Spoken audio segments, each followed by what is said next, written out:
All right, everybody. So this is for the people who aren't super familiar. I learned it and wanted to share my knowledge.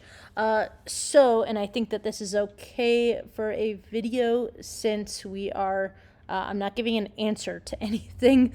But basically what you're going to do is they're mentioning kind of the stylus thing. So this works on Google Chrome. So Chrome is your browser. So if you just Google search Stylus Extension Chrome, this right here will pop up. Go ahead and click the install or add to Chrome.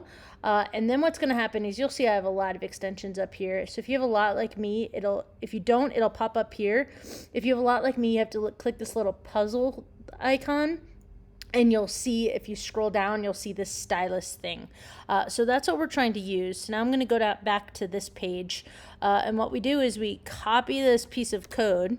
And then what we're going to do is go ahead and click on the stylus thing, open it up. And it's going to create this. Now I clicked manage. And I basically just I created a new one called trial. But if you don't actually have that, just write new style. You can name it whatever you want. Again, I did trial. Paste it right there. And then basically when you're done, we're just going to click save. I don't have a name. So we'll save it. And then I'll go ahead and close out.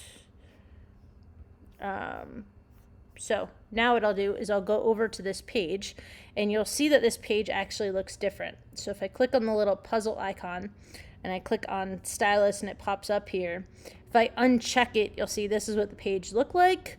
Now this is what it looks like with that piece of code. It changed the things they mentioned.